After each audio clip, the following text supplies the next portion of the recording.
thing, it's as if I were showing it to myself, not to him, folks. Prayer. We need to scale. It's what it does to us.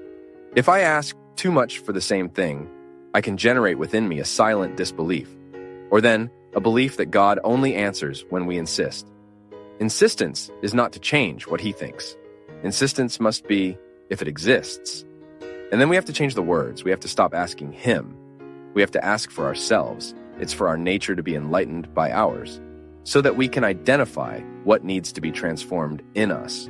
Because if I insist too much on asking God to do this, to do that, every day I ask the same thing. Every day I ask the same thing. I'm considering that he is not capable of keeping in his heart what I have already surrendered.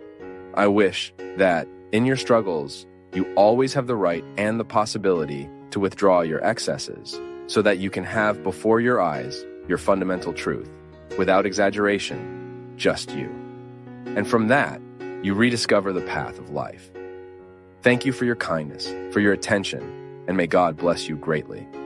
May God pour out on your heart, on your home, on your life, the disposition that characterized the heart of Our Lady, so that in her example, we too can be true Christians, always carrying Jesus in our arms to present him to those who do not yet know him. If something is bothering me, the first thing, what can I do to reduce this concern? Is there something concrete I can do? So, you have a pain, a betrayal. Have you already gone to the trader to return his garbage? Do you have something stuck, something you need to resolve within your heart, throw away, through words, a cry, I don't know, some action of yours that can diminish this feeling of discomfort? We need to do it. It's the same with concern. When something worries me and I discover in that concern what I can do to diminish the effect of that concern on my life, and I do it, then I start to open the doors for that past to start to pass. Because otherwise, we'll dam up the experience that wasn't worth it. We'll hold within us the event, the happening that hurt us, that injured us, and then we'll live a continuous process of injuries and wounds. Because the memory, the resentment, the bitterness, they only provoke new wounds within us. I've never seen anyone healed by holding on to resentment. What is resentment? To resent. It's feeling several times.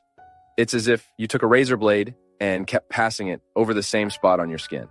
It will never heal, and the cut gets worse. Because you keep damaging the skin, keep damaging. You're losing the opportunity to live the healing. Isn't that so? Have you noticed that when it starts to heal, it gets a little itchy? Isn't that so? Healing causes an itching sensation, right? It's the same inside us.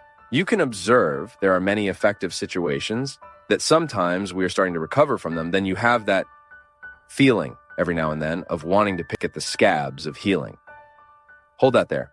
Manage to keep your hatreds under control. Manage to keep your resentments under control. Manage to keep your needs under control.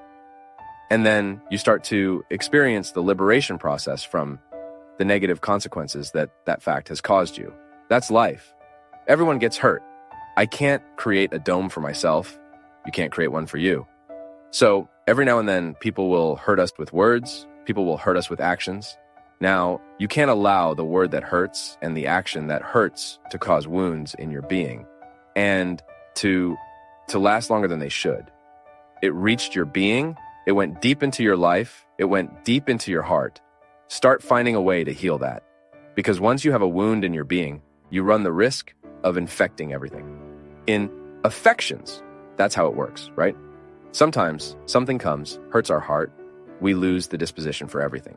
Lose the disposition for studies, lose the disposition for work. Why? This has an impact. It affects us. Now, the time it will take for what affects you needs to be managed by you. After all, it's your being at stake, right? And suddenly you start doing everything wrong because your being is hurt. So there's always a little wound there in your being that needs to be cared for. My people, this is an exercise for every day. You see, living the experience of being with Jesus is managing within us all these healings that we need. We continue tomorrow in the next video. Complete conference links in the description.